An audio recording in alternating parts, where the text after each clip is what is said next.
Good morning, students.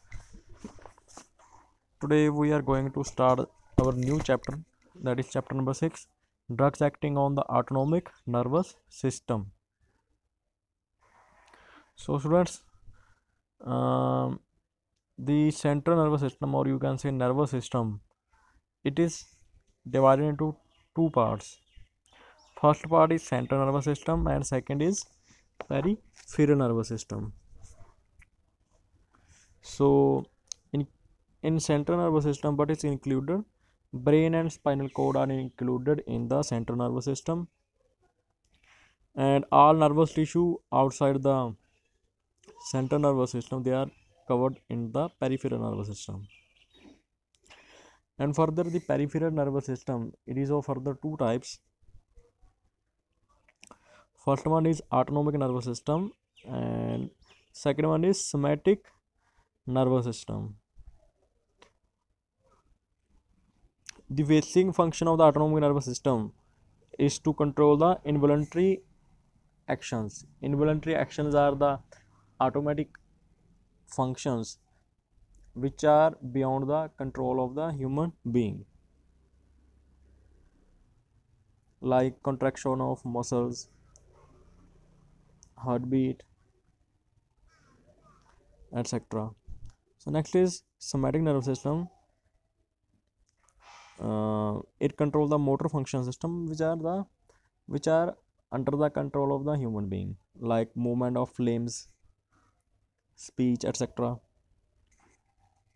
So, and the further autonomic nervous system, it is further divided into two types: sympathetic nervous system and parasympathetic nervous system. The sympathetic nervous system is responsible for the fight or flight response, and the parasympathetic nervous system is feed or breed. It is responsible for the feed or breed. Okay. So students, you have heard about the neurotransmitters. So let us discuss or look at the what are the neurotransmitters are. So these are the substances which are released from the nerve terminals into the synaptic cleft, which then activate or inhibit postsynaptic neuron by binding to the specialized receptors. So the next is neurochemical transmission. So it is a transmission of nerve impulse across synapse located between the neurons or at neuroeffector junction. Next is fundamental steps in the neurochemical transmission. First of all, synthesis of transmitters are there. If transmitters are not synthesized, then how the process can be initiated? So first of all, synthesis of transmitters will be there. Then after the synthesis, they should be stored. So when they are stored, release of transmitters by nerve action potential. If there is no nerve action potential, there will be no release of the transmitters from there, from where they are stored. So after they are released, interaction of released transmitters with the receptors of the effector cell, and then the rapid removal of the transmitter, which is further responsible for the recovery of the effector cell into previous state. The next we have is cholinergic drugs. Drugs that stimulate the parasympathetic nervous systems are called cholinergics. So it is also called cholinergic agonist or parasympathomimetics. So these drugs mimic the effect of the acetylcholine. So as we know, what is acetylcholine? So it is a neurotransmitter which is responsible for the transmission of nerve impulse to the effector cells in the parasympathetic nervous system. So next we have is acetylcholine. So it is a major neurotransmitter in the parasympathetic system, and it is synthesized in the cholinergic nerve endings by the following pathway. When the Addition of choline into the or with the acetyl coenzyme A, it forms the acetylcholine by conjugation. So then there is next question which may come into the exam, or which, so from where acetyl coenzyme A is secreted. Acetyl coenzyme A is secreted from the nerve body. The next we have is storage of acetylcholine.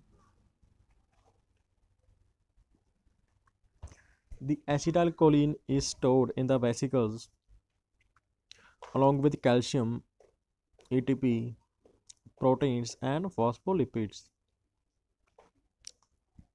So, if we look at the release of the acetylcholine, so when the parasympathetic system is stimulated due to any reason, that develops action potential and that travels down to the nerve terminals. So, if the action potential is strong enough, then it causes opening of the calcium channel and calcium enters into the nerve terminal and fusion occurs. So, it causes the release of acetylcholine. Then next we have is cholinergic drugs.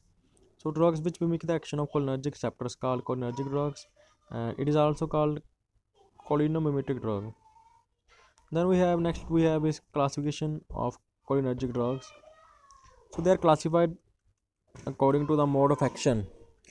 Cholinergic drugs are divided into directly acting and indirectly acting.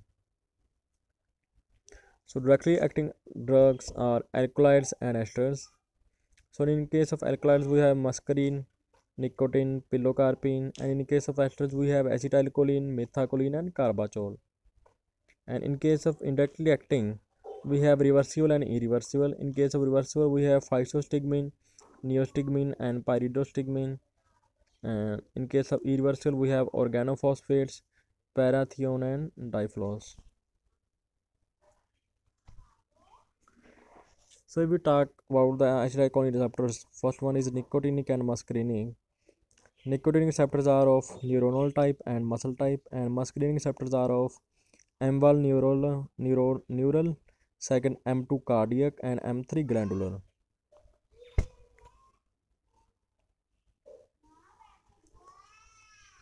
Then next there is pharmacological action of cholinergic drugs.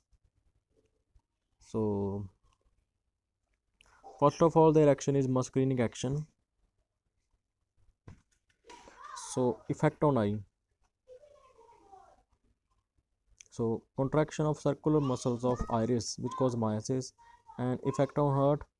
They act on the M2 receptors, so which causes decrease force of contraction, decrease AV conduction, decrease cardiac output, and decrease heart rate. And effect on blood vessels and vasodilation through release of EDRF, endothelium drift releasing factor. And effect on respiratory system is bronchoconstriction. Next is effect on GIT.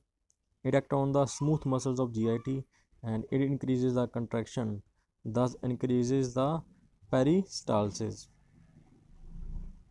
Next we have is effect on urinary system. So relaxation of sphincter of urinary bladder and causes contraction of visceral smooth muscles. So effect on glands,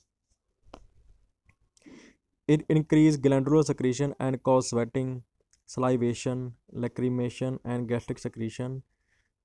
And next we have is nicotinic action. So in case of nicotinic action, its effect on skeletal neuromuscular junction.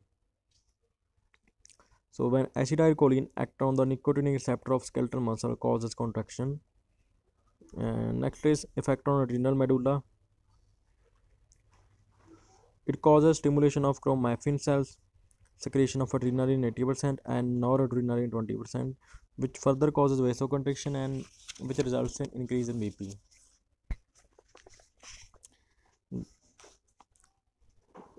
What are the therapeutic uses? Glaucoma, myasthenia gravis, and urinary tension. What are its side effects? Its side effects are sweating, salivation, cramps, and micturition. And contradiction or indication of acetylcholine esters are the peptic ulcers and asthma. Then there is a term anticholinesterase. So these are the agents which inhibit the cholinesterase and protect the acetylcholine from hydrolysis. So also we have pharmacological action of anticholinesterase. Their effect of CNS, low dose and high dose. Low dose cause alertness and high dose cause convulsions. Then next we have effect on eye. It causes contraction of ciliary body and facilitate the outflow of aqueous humor. And next we have is effect on GIT. So contract the smooth muscle of GIT and increase the peristalsis. And next we have is fourth one is effect on skeletal muscles. So it increases the strength of muscle contraction. So next we have is organophosphorus compounds. So organophosphate is a commonly used in the agricultural, industrial and home setting, and these compounds are used as insecticides and chemical welfare. So they are highly lipid soluble and can easily penetrate any organic barrier. So if we look at the mechanism of action, so as we know, the major neurotransmitter in cholinergic system is acetylcholine. So the enzyme called cholinesterase, it degrades or destroys the acetylcholine. So that's why organophosphorus compounds block this enzyme, thus preventing the breakdown of acetylcholine. And so next is organophosphorus poisoning. So the organophosphorus compounds are easily accessible and are often used to commit suicides. So signs and symptoms of the organophosphorus compound poisoning are severe bronchoconstriction with excessive bronchial secretion and excessive sweating, decreased heart rate, severe headache, and excessive salivation from mouth. Next is treatment of organophosphorus poisoning are the it is treated using the drugs that block the action of acetylcholine, that is atropine, and drugs that regenerate the cholinesterase enzyme, pyridoxine and opidoxine. Next is anticholinergic drug. It is also called parasympatholytic or muscarinic receptor antagonist. So a drug which bind with the cholinergic receptor and block the action of acetylcholine is called anticholinergic drugs. So its prototype is atropine and it is an alkaloid obtained from the plant Atropa belladonna. So next is classification of anticholinergic drugs. Its classification, first classification is natural sources, atropine, scopolamine, and semi-synthetic sources are homatropine and ipratropium bromide. Next is synthetic sources, tropicamine and cyclopentolate. And pharmacological action of anticholinergic drugs are effect on the eye, which causes mydriasis, and then is effect on the glands, which decreases glandular secretion, and effect on smooth muscles, relaxation in smooth muscle. Next is lungs, which causes bronchodilation, and in case of intestine, it causes decrease in motility, and which further causes the constipation.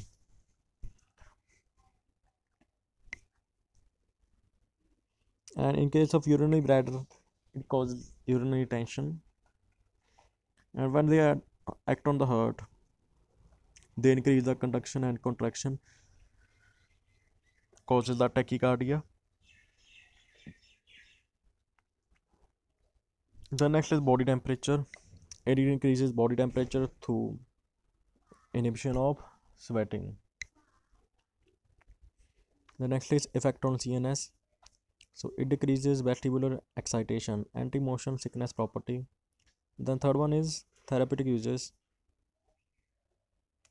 So it is a pre-anesthetic medication, peptic ulcer, pulmonary embolism, bronchial asthma, Parkinsonism, motion sickness, and side effects are the dryness of mouth, skin and eyes, photophobia, blurring of near vision, and difficulty in micturition.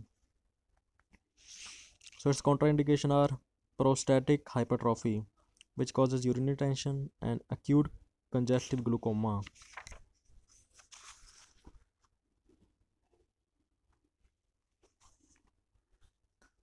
Next is drugs acting on autonomic ganglia. They are either stimulate ganglia and block ganglia. Drugs that stimulate the ganglia is called ganglionic stimulant, and drugs that block the ganglia, they are called ganglionic blocker.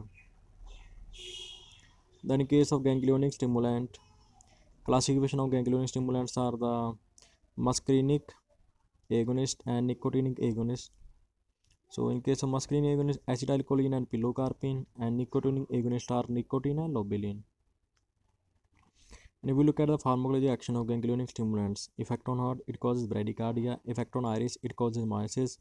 Effect on intestine, it increases motility and diarrhea. And if we look at its effect on glands, it increases glandular secretion. So in case of ganglionic blocker, we have mecamilin and trimethophan. And if we look at the pharmacology action of ganglionic blocker, it causes effect on heart, it causes tachycardia, and its effect on iris, mydriasis. And if we look at the effects of on intestine, it decreases motility, which further cause constipation. And if we look at its effect on glands, it decreases glandular secretion. And if we look at the effects on male sexual functions, it inhibits erection and ejaculation, which further causes the impotence. So student, that is all for the day. In the next lecture, we will discuss about the adrenergic receptors. So thank you.